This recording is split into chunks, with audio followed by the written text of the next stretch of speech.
All right, this is Philip Lawrence Sherrod, painter, poet, composer. Going to read to you from a manuscript called Mae Stro'S Posthumous Papers. 7 poems. Poem 1. Bumping into Eric Sherrod's Di Picciotto on 205th Avenue, my secret photographer and producer and son of Maurizio and Serene Di Picciotto of Chatham, New Jersey. Second son just got married to lovely chick employed by Penthouse magazine. Said Serena discovers Sherrod's studio a big flop. Being shown in townships of Morristown, Madison, Maplewood, Milburn, and South Orange. Channel 36, twice a week, could cause a good fellow to turn another cheek. Become a good Samaritan or take up golf. Or become a senior citizen like Adidas golfing shoe. Or become a hustler in black neighborhood and have one's hair twisted into Rastafarian knot by small fingers at base of neck, after Syrah's Rosemount Estate diamond label, vintage 2003, dark red wine from southeastern Australia. With 3 gold medals, the Toohey Brothers Trophy, the best Syrahs in show, 2004 Cowra Wine Show, and the Wine Society Trophy, best dry table wine of the Cowra Show 2004 and gold medal class 61 2004 Cowra Wine Show. Boy, them Aussies do it upright. Like kangaroo red roosts, duck-billed platypuses got loose and snotted up with verbal self-helps.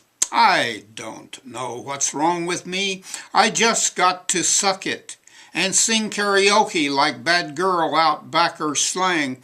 Call it condition in the vocal cords, off-keyed, hated intellectual rebellion. I don't want to have the name Toll, meaning movie star death. Remember Vassar Arnovici jumping in front of D-Train in 1973, friend of Peter Dean, born in Berlin, doing flying wings and things, my friend, till Laurie Dean blew her stack out of jealousy and I or me suggesting we go get a Guinness. Him saying maybe at Flatiron, D-Way's Den. Poem 2. Cecilia Marcus, continually traveling, to Tuscany and Siena, riding in equestrian style, for what reason in 21st century concerns, it seems so rather silly.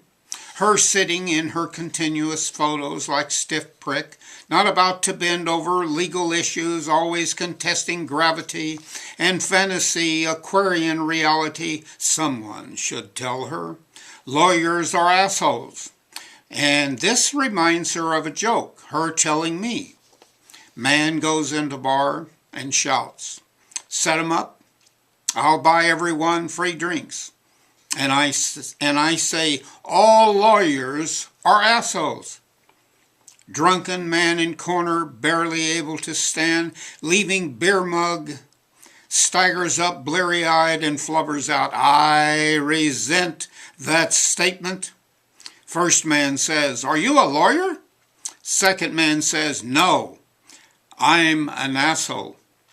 And let it be a moral issue to you, America, that no one wants to be an asshole. But she is, lawyer. You take it from there, Cisco. But that ain't all there 'tis to say about the matter. Budweiser, then his son, and lots of beer on the wall. Turn over, Beethoven. Constant dreams of resentment. The bourgeoisie, he said, "I am more bourgeoisie than you." Me thinking, that's true. But so what? Then SG tries another verbal ploy. Me, number one, you number two. Well spoken, Primitive Gaon. Sunday painter should do so well as Syrah's afternoon. Get it up, cowboy. Then after a few minutes ago, he calls up to try to make up. After 24 years of selfish egoid indulgence, wanting to know if Bruce, what's his name, had gotten a hold of me. And I said most certainly not. Me thinking of his mother, Sophie, treacherously wearing her stolen Parisian hat designs.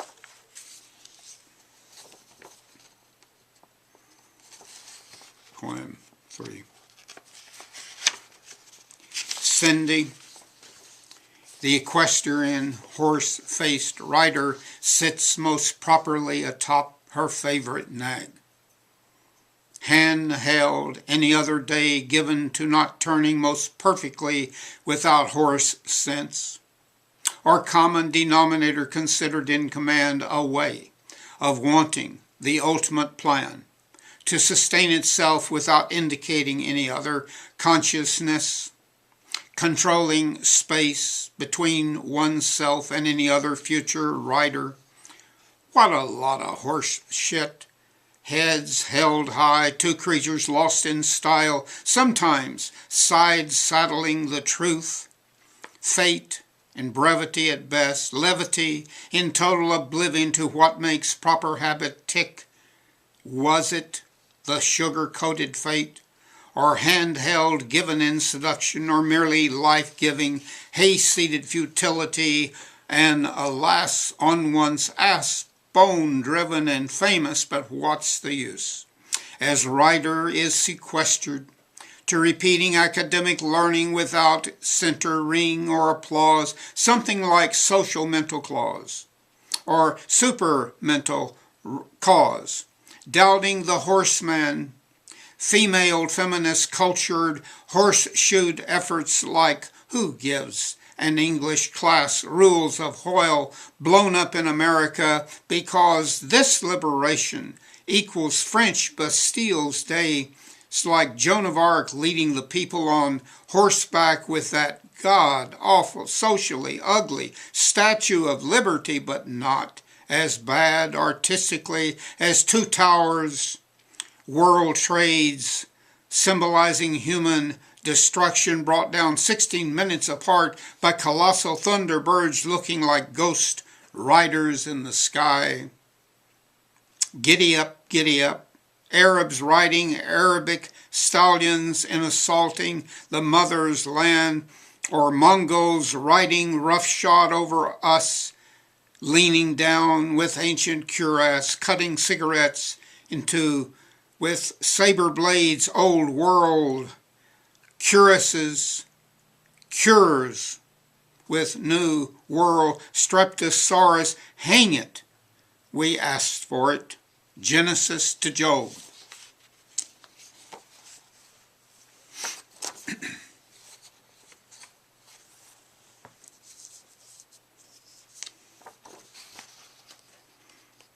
One number 5. Coming home from Drexel washers.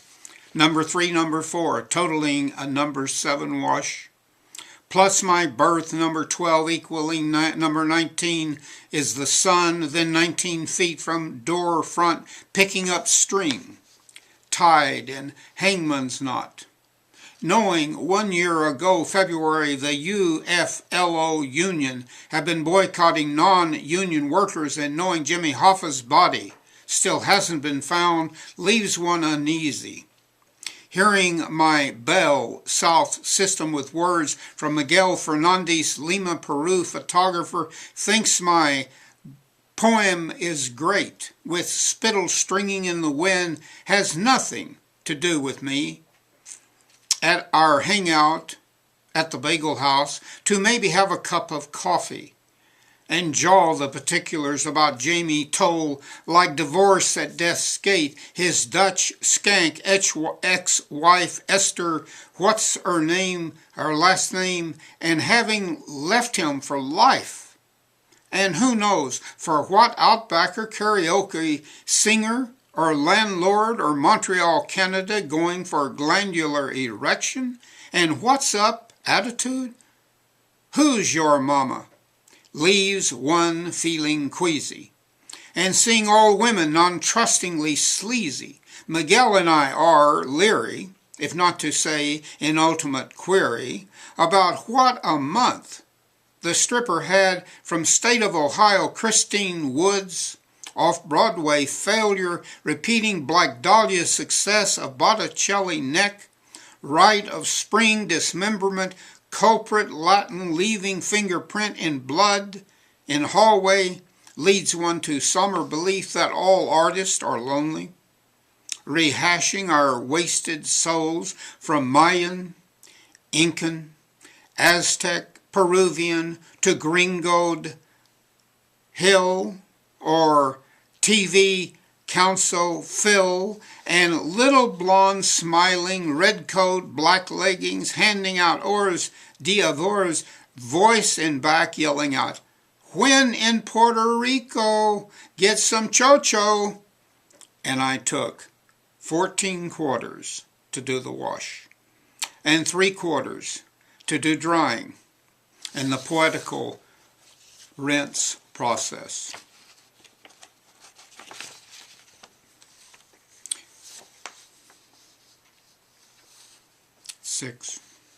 Poem 6. Cypress grove, chev, purple haze, and 2 goats standing under cypress tree, and sky, horizon, what a bloody bags of affair, and 2 females about to touch in noses, and in age-old dilemma. Old world animals depicted from Isle of Samothrace, or Lesbos, gonna give you a purple haze like milk, cheese, like it or not. And I did think rather of off-balanced images about all those stinking gendered goats eating the tin cans together, saliva full of aluminum, spittle stringing in the wind, little picture 2x2 made by Cypress Grove, Chev, Incorporated, 1330 Q Street, Arcata, California, street of Q Street queers, not supposed to say that. As Auden said, be kind and faint and noble heart, or something to that effect. And one doesn't want to get 2 goats, goat at once, and be accused of sophomoric language, to Torino Italian and Tuscan flatbreads with Rose Marie, and she's at it again, with or without me, leads one to serious issue. Pornography on a plate. Suggestive sex for the unconscious consumption, and even though I wrote sex icon in 20th century, and I don't believe in losing job over it, then on to my favorite tidbit, smoked salmon and spinach, mousse, small packet, wrapped tightly, preciously tasting, appealing to my de la Charme taste buds, from Charcuterie Latour, Eiffel, Blainville, Quebec, Canada, J7C 5E2 to nobody gives a rat's ass. That language remains the guilt of a country losing it. So yell yo, boycott him, because in American, puritanical right-wing America, if he can't get that off of our labeled food, we give him, then he's dangerous. Then sampling 4 almond-thin butter cookies from Kate and Abby's bakery coffee shop and shaped like Christmas trees with North Star, tells Predator, Sidewalk Santa, all's off-key.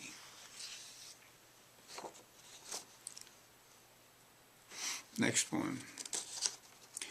Drilling into jawbone like offshore blood flowing into the worded throat. David and Goliath still exist. Genesis guidance Biblical Jews Office, Washington Square Park. And I'm gonna get education somehow. Ginsburg was right to yowl, right up, off old buttocks view, like father, like son, art twisted into practical science, and the slaying of the intellectual behemoth, reducing bimolar bicuspid to shattered tatters.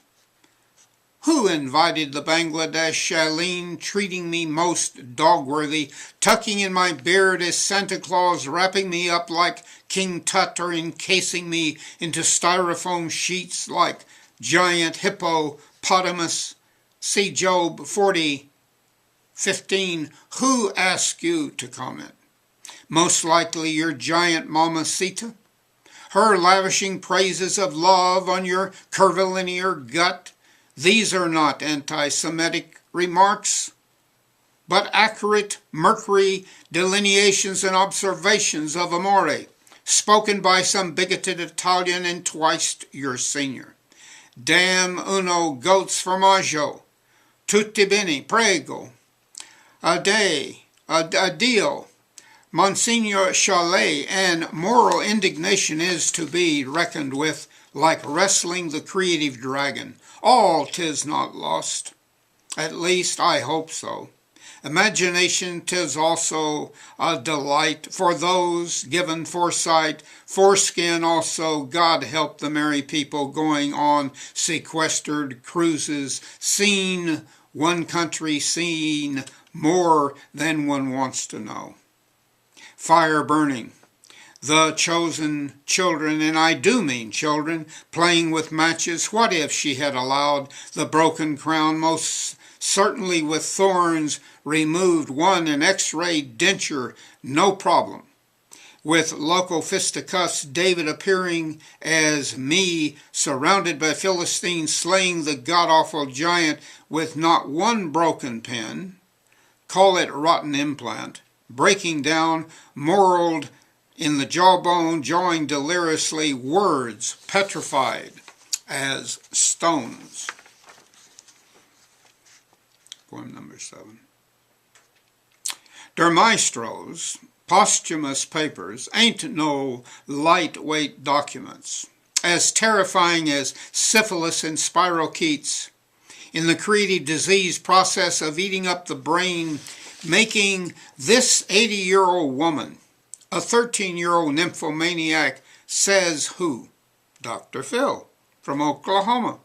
Making or taking the loadouts, reviving sexual desire, insatiously to remain an infomaniac, explains the French whores walking along the streets, sidewalks, in bizarre black stockings and leather, adorned with bright-colored feathers and eyes darkened as Marlene Dietrich.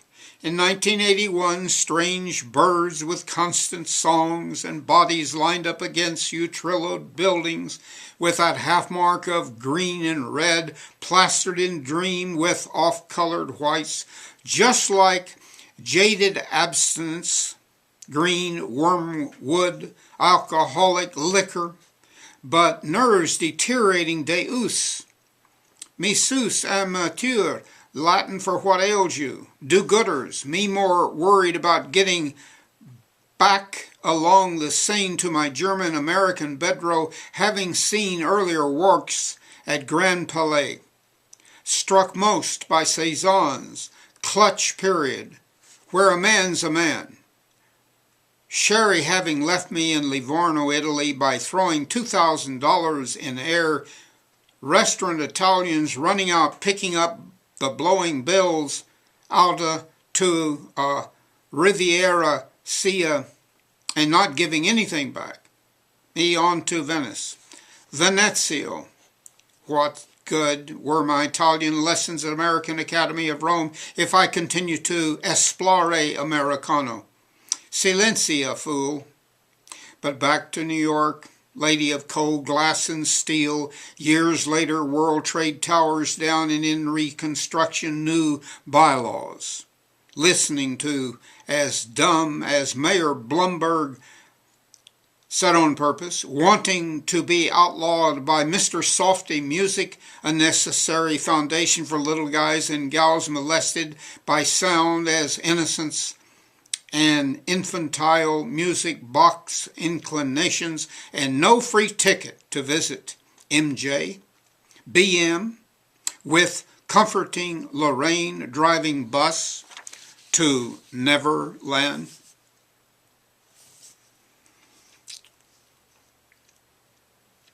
Seven poems read by Philip Lawrence Sherrod, painter, poet, composer. December 09, 2011.